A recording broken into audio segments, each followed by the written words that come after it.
comic book fans, and welcome to Cammy's Comic Corner. I'm your host, Cammy. Now, finally, after 2 weeks of just Fast Fives, this week, we get a top pick.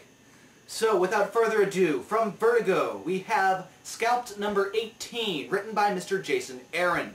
In this issue, we do not focus on Dashiell Badhorse. No. We focus on the only good cop left on the reservation. Meet Officer Fallsdown. You met him a few issues ago, but now we get his backstory in this one-shot. He works for Red Crow, but he is the only good cop left. He does his own thing, and it doesn't take any bribes or payoffs or whatnot. We open up with him talking about all the stuff he loves about the reservation, from quilts to ceremonies, and then all the bad stuff that he still wakes up in the dead of night shivering about. The dead bodies he's seen, the abuse cases. It just goes on and on for him. In this main story, he gets his gun taken away while following up with the SWAT team to catch this one guy, O-Ray Beaver, who skipped bail and now is on the run. He gets pretty much clocked out, gun taken, and he feels like a fool for having, being so old and clumsy that the new kids are even laughing at him that, oh, he's just a no-good old man. At the end of the issue, after a quick visit to the steam tent, he revisits his past and what he's really fighting for. He's fighting for a safer place in the world because he lost his wife to a drunk driving accident, and that scene alone is just really almost it tugs at the heartstrings. It's a very good scene.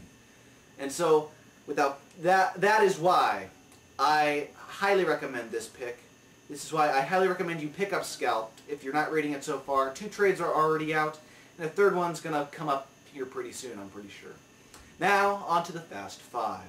The party's over!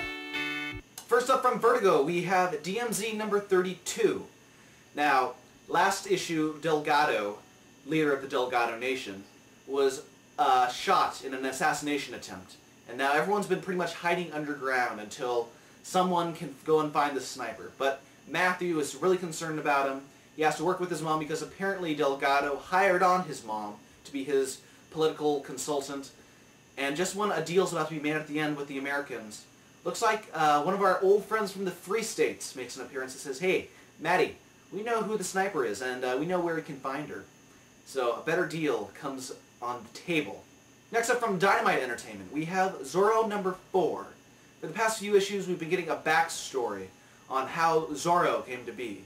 Him and his brother tutoring, learning all the same things together, and falling in love with a gypsy girl. Turns out that wasn't the best move, and that helps lead him to becoming what he is today.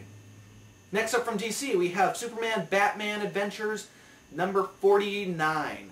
Now in the past arc, we've been having Superman and Batman go all around the world, getting the rest of the kryptonite and just destroying it, and throwing it all into the sun.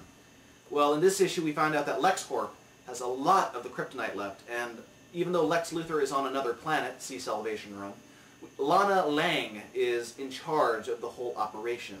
Longtime childhood friends, Clark and Lana, and she knows that he's Superman. And she says, hey, it's business, and Superman doesn't think she does it, but she does it. She pushes the shiny red button. What happens when she touches the shiny red button? A kryptonite dirty bomb encompasses the Earth, forcing Superman to stay out in space, where he cannot go, into the atmosphere.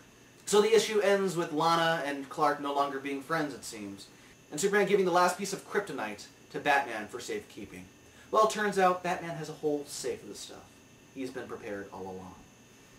Next up, from Marvel, we have Wolverine number 66.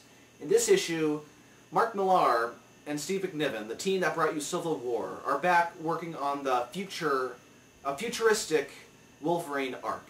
The United States has been split up into 3 different parts, one being controlled by the Hulk's kids, one being controlled by Kingpin, one by Dr. Doom, and the other by just the President of the United States. Apparently, a while ago, the superheroes lost to a big battle against the supervillains, and some people like Hawkeye and Wolverine have been just trying to live their lives out in peace. Well, the rent money is behind. Wolverine gets his butt kicked because he's a pacifist now for not paying the rent, and Hawkeye says, hey, I got a few extra bucks in mind if you want to help me drive across country. And Hawkeye's blind, by the way, and driving. Could be a woman for all we know. And finally this week we have World of Warcraft number 8. Now I've been really enjoying this series, like you've seen in previous podcasts. Now we have the king returning to his castle, but turns out that's not really the king. The real king is in the wetlands, and he's trying to figure out who tossed him overboard in the first place. Apparently whoever did was paying with Alliance gold.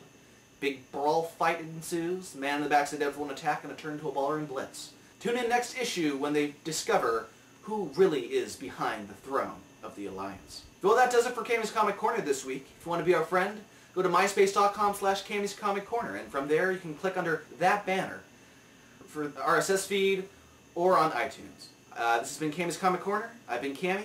Have a good week.